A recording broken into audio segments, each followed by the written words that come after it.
Pledge of Allegiance.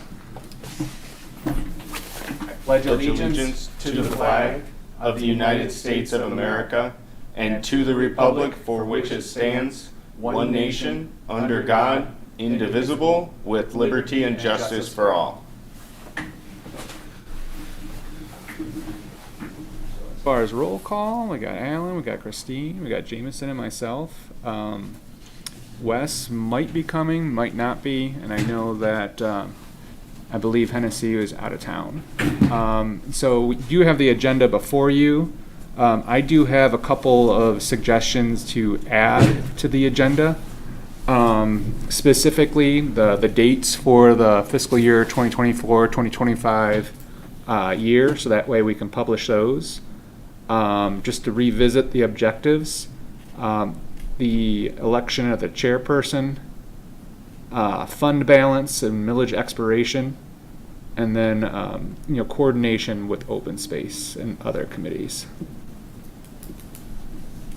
Most of those will go very quickly, hopefully. But is there any questions, anything, suggestions, any reason not to add these to the agenda? Hearing none, can I get a motion to approve the agenda? So moved. Motion by Jameson. I'll second. Seconded by Alan. All in favor? Aye. Motion passes. Next we have the public comment. No one's here in the audience tonight, but again, if you come in later, we'll be happy to reopen public comment in the future. So with that, we'll close public comment and we go on to the meeting minutes. I did have a chance to take a look at them. I do not have any questions on the meeting minutes. Does anyone else? Hearing none, we'll get ask for a motion to approve the meeting minutes. So moved. Second. All in favor? Aye. All right, thank you, everyone, and good job, Christine. All right, moving on. We'll go into discussion topics. First thing I'll do is talk about the chairperson. So every year we need to elect a chairperson of the board. I'm happy to serve in that capacity if other people would like that, but I'd be happy to step aside if there's anyone else that would like to take the reins. With that, is there any nominations for the chairperson of the board? I nominate Brian Pollock. I thank you, sir. It means a lot. Any others? All right, hearing none, close nominations and have someone, I guess, all in favor of nominating Brian Pollock as the chairperson of the board, say aye. Aye. All right, I'll abstain, so 3-0. Thank you, everyone. Next item is about the meeting dates. So what I did was go with the third Thursday of the month at 7:30, the way it has been. Based on that, the dates would be March 21st, April 18th, May 16th, June 20th, July 18th. I will be out of town in the month of August, so I would need to find a different date for that. So for right now, I was putting no August meeting. September 19th, October 17th, November 21st, November 19th, then January 16th, 2025, February 20th, 2025, and March 20th of 2025. So just to recap, these are tentative dates. It does not mean that we will for sure have a meeting. They could change based on if we know that most people will be out of town. Additionally, we might move one of these to be from a full televised meeting to a meeting of a subcommittee on a specific topic. So with that, is there any questions, comments on any of these dates? Do people know if they'll be available as of yet for these times? The only conflict I see right off the cuff for me is June. Okay. Which is, I'm gone almost the whole month, so that you Okay. probably can't adjust it to get me in there. Yeah, if you're gone the entire month, I'll probably just make a better assessment when we get closer to that date, and if doesn't seem like we'll have quorum, then we'll just cancel. I'm same with August. I'm not sure yet. Yeah. Okay. And again, like, I know I will be out of town then, so if someone wanted to meet without me, you're more than welcome to do so, but we'd have to, we just need to confirm on that. Okay, with that, if there's no other further comments on that, I'd ask for a motion to approve these dates. So moved. Second. All right. All in favor? Aye. All right, motion passes. Thank you, everyone. I'll be sure to get these over to Brian as soon as possible. Next item has to do with the objectives. Again, I'm not going to spend any time on that, but I would like to have a subcommittee to be able to review these before our next meeting, and that way we can get them over to the township board for their general meeting, which I can't recall what the date is for that. Jameson, maybe you know? You mean the next subsequent meeting? Not the next meeting, but I believe that, isn't there usually like a... So there should be one on the 26th of February. Okay. And then the 11th of March and 25th of March. Isn't there a meeting like where the township board reviews everything that was done for the year and like looks at reports from commissions? I know you've said that before, but I don't think Okay. during my tenure we haven't done like that kind of Okay. dive. So I don't know if the current board culture kind of got away from that. Okay. I mean, I'm certainly happy to do during my report like a BPAC year in review, right? I mean, I think this has been a really good year for this commission. We've gotten 2 new trails put in, so, well, I shouldn't say put in. 1 put in and 1 resolved to be put in, so. Gotcha. Okay. Well, that's good to know. That means that we're not really up against a firm timeline. It just, we can present when we feel ready. Yeah, and if you want to do a formal presentation, you could always do that too, right? We just schedule ahead of time and Okay. BPAC comes and presents to the board. And here's all the great things we did, and here's the things we'd like to do that are even greater, and we can go from there. Yeah, I think that works well if it, fits into our time frame as well as like with the board. I know sometimes some meetings are heavier than others, so figure out like when it's a good time and maybe more of a later conversation. Okay. Next item is, they're both related. I did put in a request to the township to find out when our millage expires. And the current millage does expire in 2025. So that's next year. So it should be something that we should be planning for to see if we're going to be seeking a renewal for that, or how that plays into the larger scheme of things.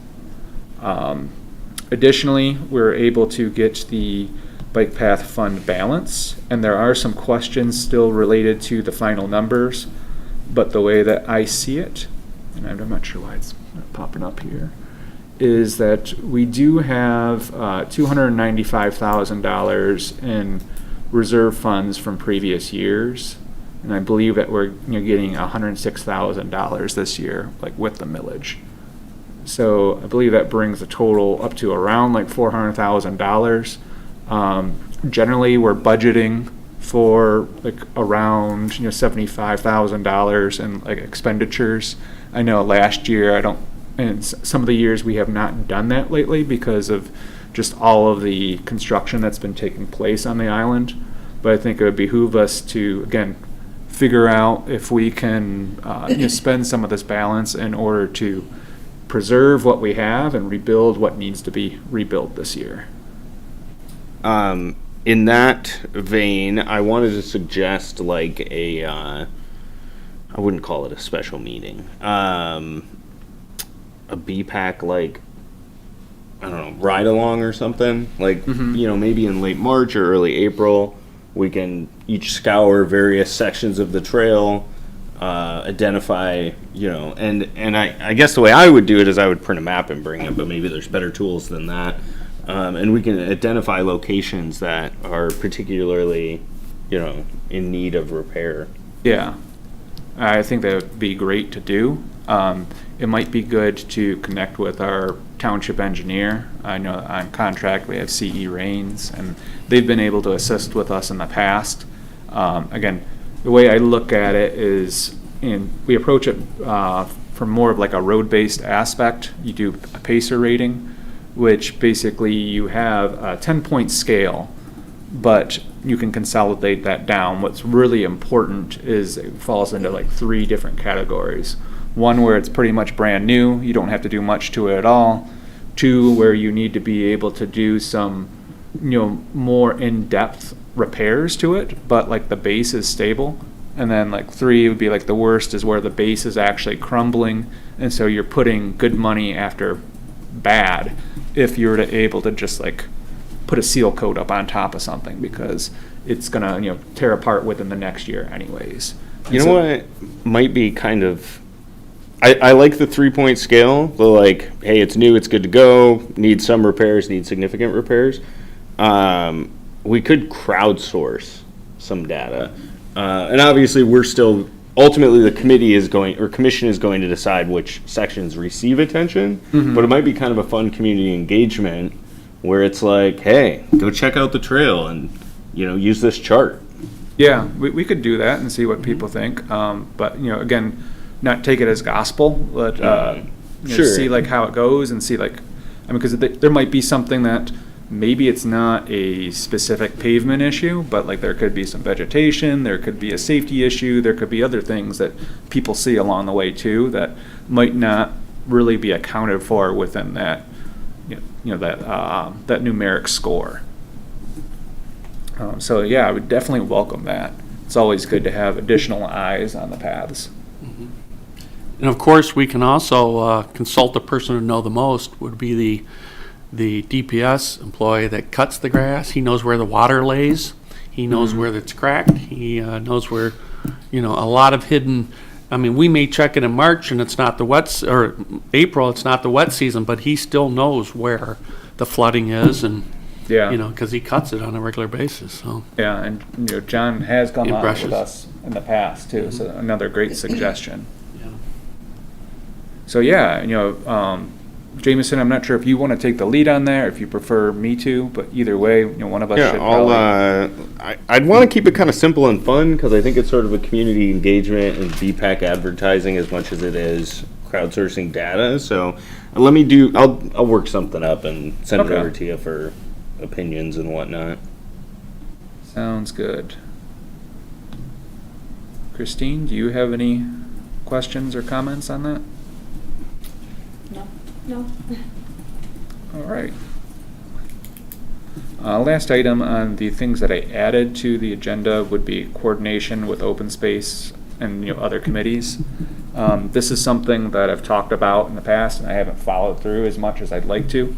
So, on the air, I'd like to formally say that, hey, we want to work with our other commissions and committees and others within the township.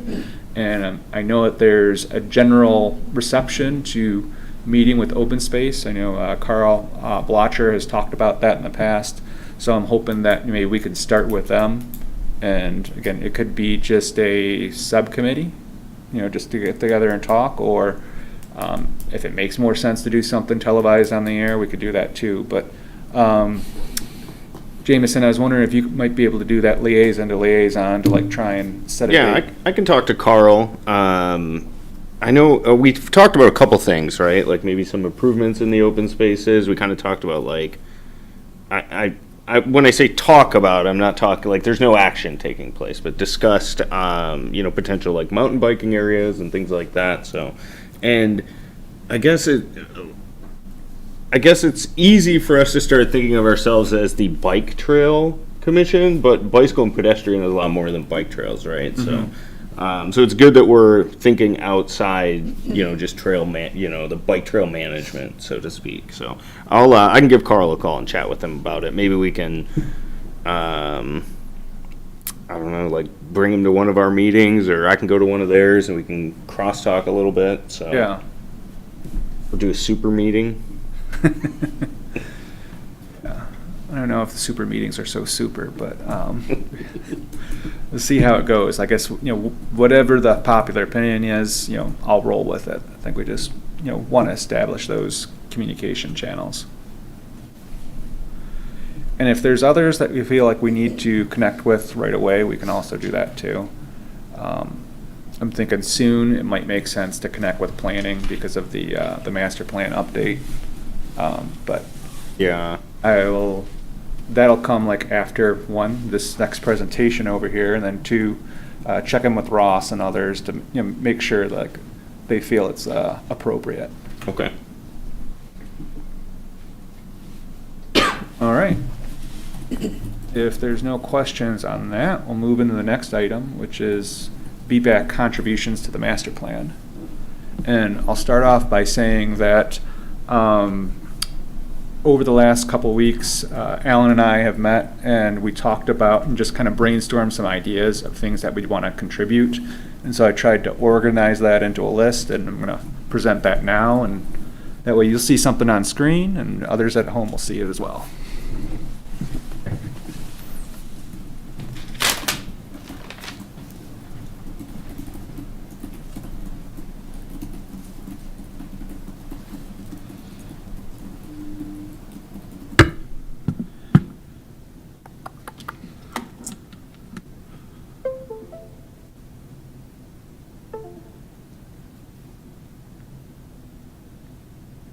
Can you guys see my screen? Yes. Great. So yeah, I'll be doing talking, but Alan, feel free to chime in any time, because I know you had some great opinions on this, and it's really a joint effort over here. So in general, and by the way, hopefully everyone can hear me okay. Speaking in the microphone a little better.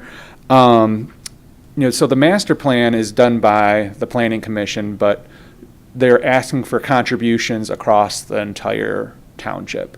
And so you might have seen information that they have online. You've seen stuff in the township hall. There's been joint meetings between the township board and the planning commission. There's been some field trips. I know that they've reached out to like the DDA and stuff. And so from what I've been told is, yeah, they'd welcome contributions specifically from BPAC. So with that, we have this list over here, and we organize them into a couple different categories. The first being, preserve what we have. So, challenges with our existing bike paths. And so, mentioning about the age of the bike paths, which, some are approaching or beyond 40 years old, with the first paths going in around 1991, and that the life cycle of shared use paths in general with the asphalt is 20 to 30 years with like best practices for management. So point being is that quite a bit of the paths are beyond their life cycle already. And so again, we're going to need to preserve what we have. Another issue related to the existing paths is flooding. So this isn't like throughout the entire paths, but there are certain sections. So we've noticed like on the northern end, closer to Bridge Road, south of that, that area is below grade of the road, and like the entire area over there, including like people's homes, like they flood, and during the winter that turns into sheets of ice. So the same thing is similar at on Meridian near Ferry Road and the Thorofare Canal. That's another area, and I've seen on social media that there was some concerns with ice this past year specifically. So in general, we need to look at drainage to be able to, mitigate against some of those, bigger storm events or like the freeze-thaw cycle, but also, putting in better and deeper bases for our shared use paths, so that way if they're in flood areas, that they're more resilient to that flooding. Next area relates to preventative maintenance. So as Jameson had said, but he said it in a more fun way, do a survey of the existing paths, try to do that every year, do seal coats like when necessary in order to basically block any water from getting into the paths and doing that, the freeze-thaw cycle, doing crack seal where you have bigger, thicker areas, and then address driveways with, there's driveways that people cut into our paths, And, we want to make sure that we have design standards for those driveways that, meet the needs for shared use paths. And then lastly, making sure that our shared use paths are resilient in order to hold up against the heavy vehicles that are sometimes on them. Moving from preventative maintenance, talking about renovation and modernization. So especially in some areas, we might need to widen the path. When these paths were originally put in, the design standard was for 8 feet. And like that works in many cases. But if you have people in, trikes, tricycle style bicycles, people pulling strollers, either walking or like along with their bike. We have electric bicycles that are out there now. So there's there's a lot of users, there's a lot of demand. If the standard has gone up to 10 feet, in some cases we might consider widening it where it makes sense. Addressing the issues for people with disabilities, such as wheelchairs. We do pretty good with that as far as the curb ramps, but we also need detectable warnings in order for people that have limited sight distance, so that way they know they're going into the street. And doing safety improvements where necessary. So, we've talked about by Meridian, we've talked about at Ferry, which is hopefully addressed, but systematically looking for those safety improvements of our existing paths. And I apologize for my voice over here. I'm pretty cold up here, but hopefully it's not coming through as far as my presentation. Another section would be challenged with sidewalks. And again, that's not something within our domain, but since we're the Bicycle and Pedestrian Advisory Commission, we need to make that known.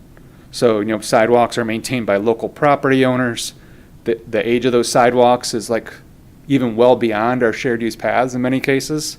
But currently there's only penalties, no incentives for people to really upgrade those sidewalks and make sure that they don't have tripping hazards, that they meet ADA, et cetera.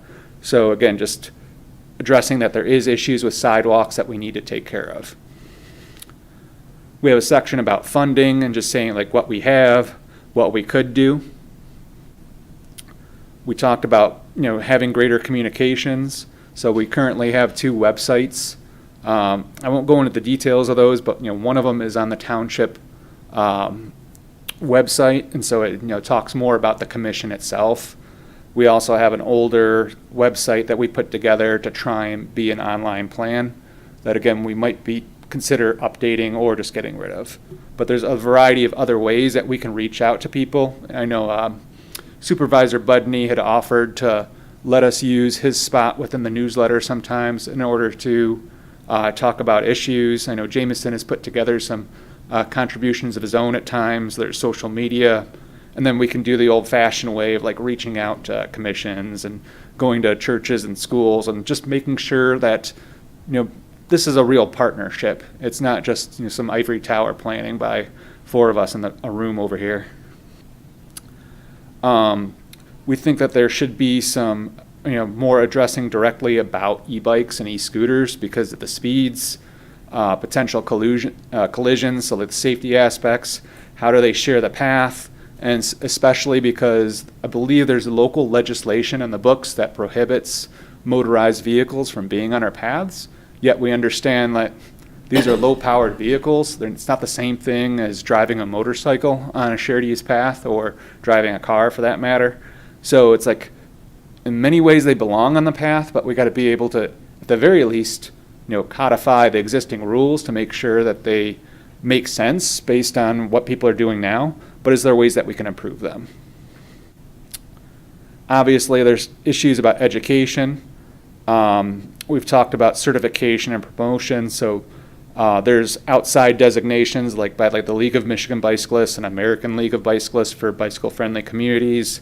There's the Trail Town status from the state of Michigan with the DNR. We've done the PAC, or Promoting Active Communities, in the past. We've done a brochure in the past, as well as we have been and continue to do parts of events like walk and bike to drive school day. Sorry, getting cold. And then we get into the meat of what people always really like to talk about, and that's new projects. So I think it's important to say that there's different types of ways that we can address bicycle and pedestrian mobility.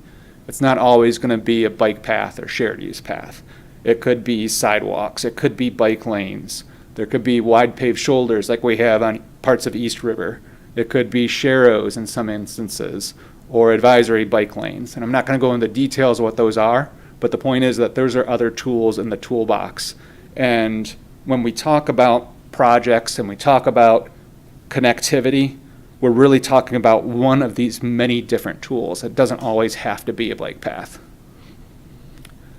With that, new projects are put into a couple different buckets, one being safety of the paths. So for example, it would be really nice if we could to get a new path on the west side of Meridian, north of Horsemill, so that way people didn't have to actually make that crossing to go over onto the west side of Meridian, only to cross again in order to get to the Horsemill path, if that's their direct path. So I would view that rather than being a brand new path, it's something that's more from a safety perspective. There's the egress and the entering and exiting of Groseal Parkway Bridge, and so addressing that and making sure that that's as flush and safe as possible. And then there's other existing crossings that we should really be looking at. So addressing Bridge and Meridian with the traffic over there as you're getting on and off the toll bridge. As I mentioned before, Horsemill and north of Horsemill. In the past, we've talked about the Anderson Cut and about that connection to potentially to the shared use path, as well as Thorofare where it comes into Meridian.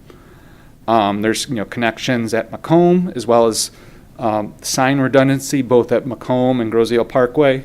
And I'm sure that, there's others intersections that we've talked about in the past where it'd be good just to reevaluate them and make sure that we have the right signs, the right pavement markings, and be more consistent across the entire bike path network. Additionally, with crossings, I'll talk a little bit more about some of these in the future, but if we do put something on Church Road, we need to have a good crossing of Meridian at Church in order to get people across to the sidewalks. Same thing if we do take ownership of the toll bridge, which I don't know if that's for certain, but if we do, it would be good to systematically look at bicycle safety, because currently you're allowed to have bicycles on the use a bicycle to cross the toll bridge. Unless that changes, it's going to continue to be that way, and so we should address the safety over there if there's any issues. The next category is like the bulk, like the meat of like what people really like to see a lot of times, and those are connections to different activity centers. So rather than just say, hey, we want to do something on Church Road, we group these by places that we know that children and adults and other residents on Groseal liked or would need to get to by walking and biking. So the first is Park Lane Elementary. It's going to be consolidated between Park Lane and Meridian, so there's going to be greater need for people to be able to access Park Lane Elementary. While there's some people like me who live within the neighborhood that's easy to access, there's going to be other people coming from the south or the north, the west side. How are they going to be able to connect to Park Lane? And so improvements on Meridian at Church Road, improvements at Church Road itself, making those connections at the Meridian and Thorofare, and then potentially the establishment of more connectivity along Park Lane. So, finishing up that sidewalk south of Horsemill. It currently ends, I think, around O'Donnell. We've talked about making, teaming up with open space, about making connections through some of those woods, from the dead end of Park Lane to be able to get to Stout and Island, and then to get over to Ferry, and then connecting from Ferry, south to Bellevue. So basically, anything from Centennial Farm north to the sanctuary along Horsemill would be connected along Park Lane. So similarly, make connections to the middle school and high school. So this is where we get into East River. We have connections to the Macomb Street.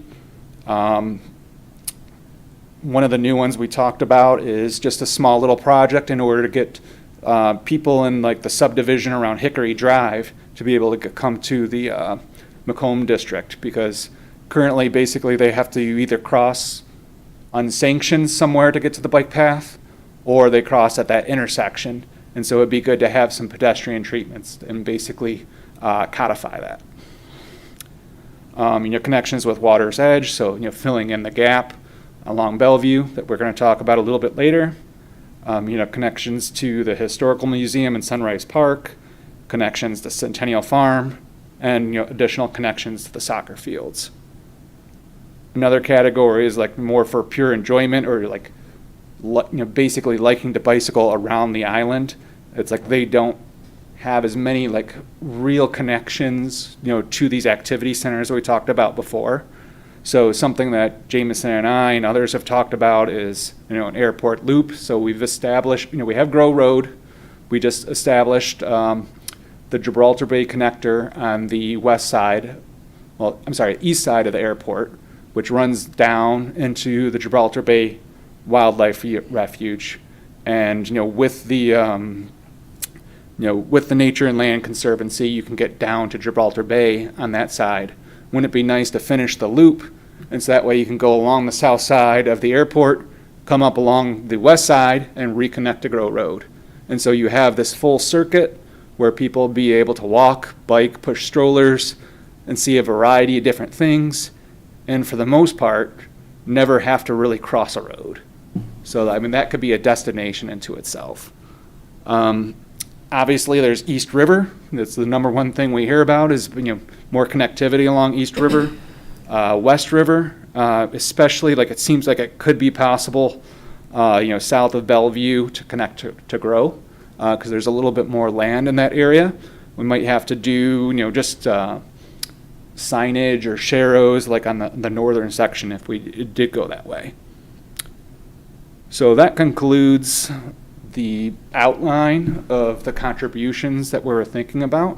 And so if there's any feedback that you have, for Alan or myself, I'll be happy to include that in. And sorry, go ahead with that, My Jason. only question would be, how does this look when integrated? Like, our current master plan's over 20 years old, right? I don't know what the one for 2025 is going to look like.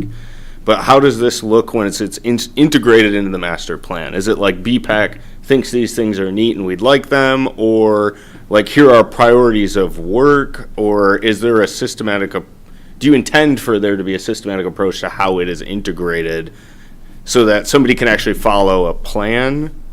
I think at the very least, we're going to have a map that we can put into the master plan. And then, maybe there's just, a couple paragraphs of text that, talks about this stuff. Okay. I need to connect with Ross. I need to connect with the Smith group to see, like, again, about the coordination. Yeah, maybe they can help structure it a little bit. I guess the only concern I would have is if we gave them all of this, I think it's a lot. Yeah. So I think that if we do want to give them all of it, what we do is we give it to them in bite-sized chunks. That's like, you can do this, which will connect to this, and so on. That would be my only suggestion. I think it's very thorough, though. So good. Thank you. The thought was we collect all of our thoughts together, put them together, and then we can react to them. And like you said, kind of prioritize what we think is essential to be included. Things that can be included, we get them into the master plan. Things that can't, well, then maybe we create our own document that hopefully, like this commission can take to the township board and others. That way it's more fully sanctioned, and maybe it's like it's a living document on the website that I mentioned before. Or yeah, we, and I we think can some figure of out this another way is to like include it. pretty achievable, right? Like some of the Sharrow stuff and crosswalks and things like that. That's real achievable type stuff. Low hanging fruit. And then there's stuff like additional sections of trail or the airport loop that I think require money and motivation, So Yeah. I guess I was just curious how you plan to structure it, but it sounds like we need to have those conversations and with the people doing the structuring. So Yeah. I think that, a master plan, it looks out, 20 to 30 years. And so like that's kind of the horizon, and it's like, wouldn't it be nice to do? okay, As far as an implementation plan, like that's something that could probably be a separate document, and it goes in and says, okay, these are the things that we can do years 1 through 5. And, these are the items that, might be between 5 and 10. And these are the things that are 10 years or beyond. Yeah, and I think the move to get this stuff in the master plan is a good one, right? Because that gives the board the mandate to do it, right? The master plan says we need to do an airport loop. The taxpayers have funded it, so we're going to do an airport loop. Yeah. So. And one of the things that Alan asked is like, well, are we going to take this out for public comment? And I told him, like, well, I don't want to personally do it from a BPAC, but what I would love to do is, make sure that this is part of the master planning process, so we're using their public public input on that, and so that way people can say, yeah, I really like this, airport loop, or oh, that's, you're bonkers for thinking that, and like if Well, and you're that's the will of already the getting, people, that is, but just let's get some ideas out there for people to react to. Most of the feedback we've seen from the early sessions during master planning is highly supportive of, BPAC's agenda, right? More trails, more walkability, more, safe transition. So I think we're moving in the right direction for sure. Great. All right, with that, I will, I'll talk with Ross, I'll talk with Smith Group to see like how they'd like this information presented to them. And I'll give you more information at our next meeting, or you're welcome to come if we're going to have another subcommittee. I just ask that we keep it to 3 people or less, so that way, we're not violating the Open Meetings Act.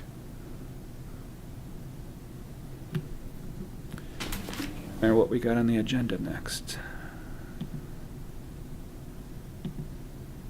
All right, next item is about closing the gap on Bellevue. So I will return to our seats over here.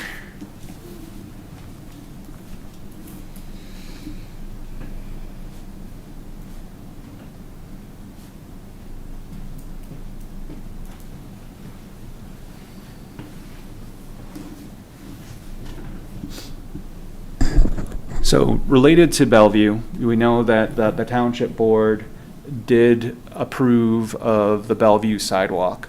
And there's the great compromise that Jameson had worked out with Mr. Frucci and the Groseal Golf and Country Club regarding leaving a gap in that sidewalk where the area is most contested about the safety aspects from golf balls and things of that nature.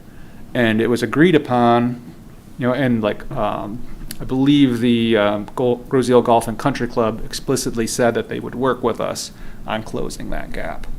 So based on that, I would like to form a subcommittee, again, to address this issue. And if it takes a while, it takes a while, but like keep that conversation going and figuring out how we can close that gap. So hopefully we have at least some sort of plan for after the sidewalks are constructed, the near-term plan, and then maybe a longer-term plan. Yeah, I think probably one of the approaches to it would be for us to generate courses of action and then maybe flesh them out a little bit and then kind of bounce back and forth with the country club and, hey, is this something you guys are, supportive of or not supportive of? And I think we've got a working relationship with them now, so hopefully they'll be interested to hear the options and make recommendations, So I can be on that subcommittee if you'd like. That would be great. Yeah. I know that they've come up with some ideas already themselves, so it'd be good maybe to have initial conversation, say, hey, what do you got? What would you like us to look more into? And then, I mean, honestly, we could add Jay to our subcommittee, since it's not a deciding body, it doesn't have to be a appointed official, that's correct. And then maybe we just all work through it together. Yeah. So I wouldn't mind being on that subcommittee as well. I'm not sure if there's a third person from the commission that'd be interested or not. And if you're not, that's fine. I recognize that we all are very busy.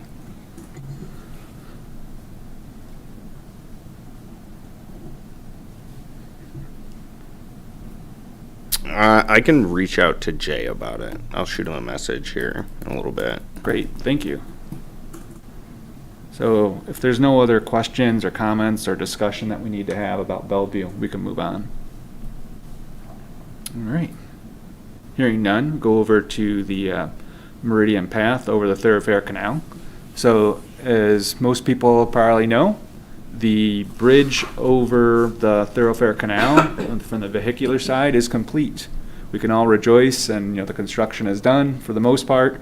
You can travel as we have before. They were also that project did impact the bike path. Part of the bridge part of the that road project included a concrete path. So like we have part of our bike path bridge over the Thorofare Canal that has been reconstructed. Another part, it looks like it's still under current construction, and it's like wooden, so it's like traditionally like we had before. But there's another part, at least at this point, it looks like that they're not touching. And so at the very least, what I'd like to do is be able to confirm how much is not being touched, and that way we can develop a plan for maintaining that. So I'm thinking it was about 3 years ago now, maybe a little longer, that Wes Pfeiffer, who at that time was just a contractor that helped us with maintenance on that bridge, said, in his professional opinion, it's time to address the deck of that bridge. And shortly after that, we knew that the bridge over the canal would be reconstructed, and so we said we'll wait and see about how much was reconstructed, so that way we weren't going to spend hard taxpayer money on a project only for it to get ripped up. So now is to be the time to connect with Wayne County to figure out what are they going to complete on their own, and the remainder of that we need to address and at least get it better maintained, if not do some renovations on it.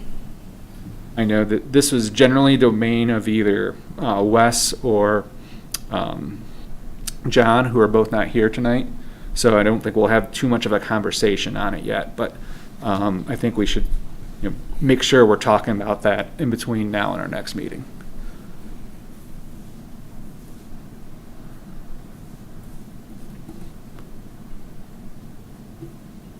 If there's no other comment, we'll go on to item 4, which is path and bridge maintenance, which we've already touched upon. I don't know if there's anything that people have seen that needs to be addressed. No, but one of the things you brought up to me about salt. So the township, oops, my mic's off. So you brought up to me that there was some concern about ice on the path. The township doesn't actually have the capability to salt the path, and would be concerned about damage to potentially the path, but more or less the flora and, well, mostly the flora around it. So if, I guess technically speaking, the path is a sidewalk in front of people's houses, I don't think that the township is beating anybody up for not shoveling or salting it or whatever, but unfortunately the township can't salt the trail. Okay.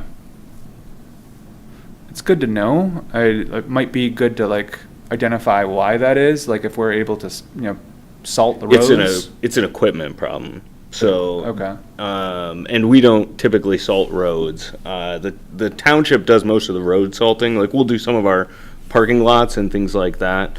But we would need to make the machine that brushes the trail would need an entire attachment to salt the trail, and it probably wouldn't be very much salt that you could get in there. You know? So it's some equipment limitations. It'd be good to at least investigate it to see how much it would cost, and what determine hey, you could have a 5-gallon bucket in there. And the way I'm looking at it is we certainly don't want to salt the entire pathway, because generally most of the pathway is in pretty good shape. We use the brush, we clear it off before the snow gets to be a problem, and the sun melts anything that's left on there. But there are some problem areas that I know about, year after year, where it's like, again, you get a good rain or you get a freeze thaw, and, you've got inches of, water on that area. It's pretty slick. And so like, maybe some of those problem areas, we could address those. Yeah, I think if you just wanted the guy brushing the trail to carry a 5-gallon bucket of salt with him and throw some out, that would be less of a problem. I think the other thing is if you salt the whole trail, now dogs can't walk on it.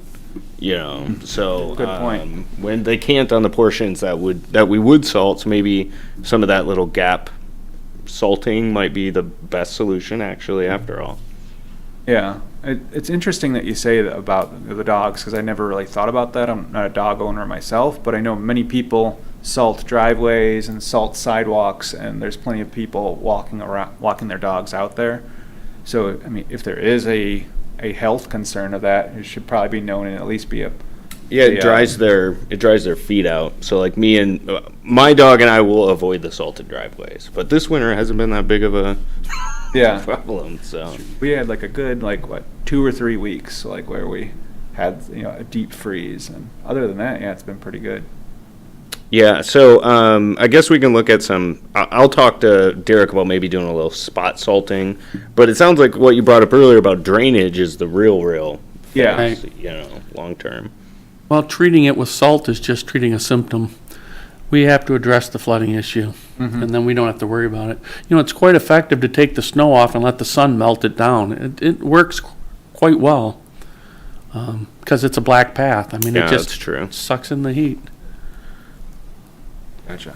One other thing, I need to follow up on this, but we did get one request from a resident who stopped by Township Hall and let us know that there's bike path repairs that need to be done at 20326 Meridian.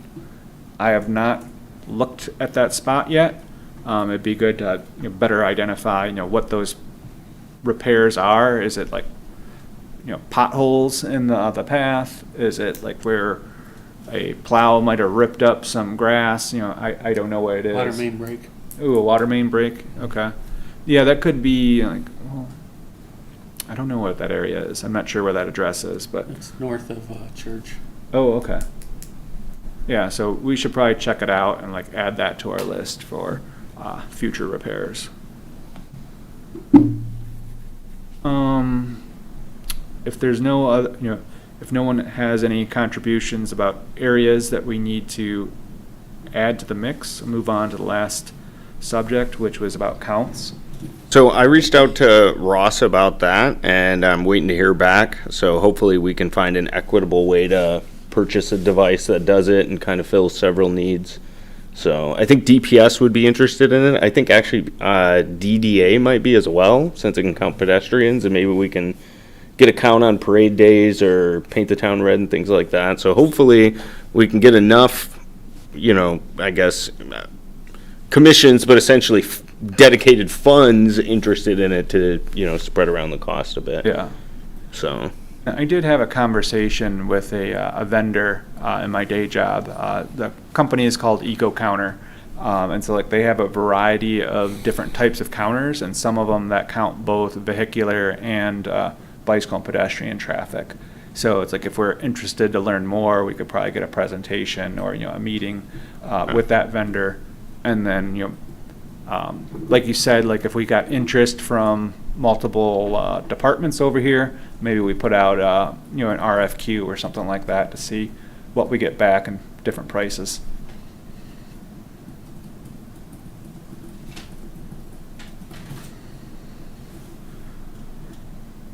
Any other questions, comments about counts?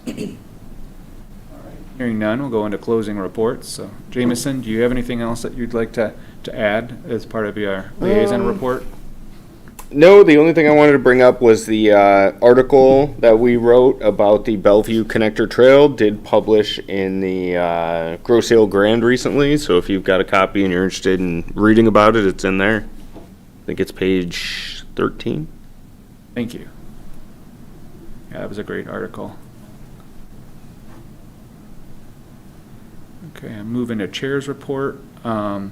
Only thing I have to add is that, monitoring the gibikeped@gmail.com email address.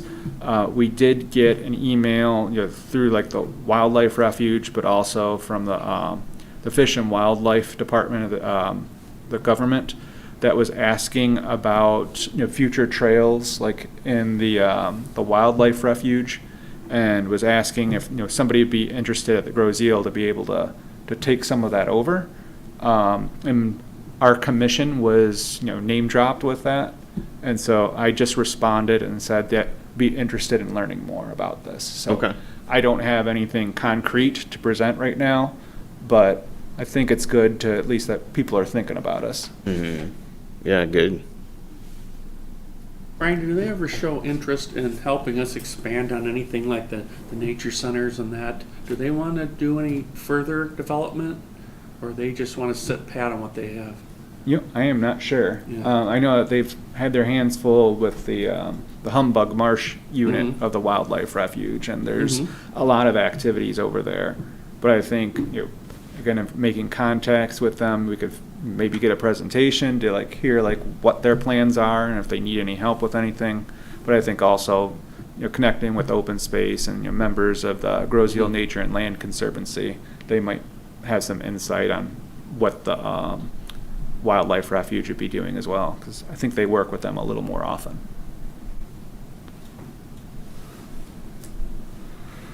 All right, if there's not anything else, I'll make a request for adjournment here at 8:23 p.m.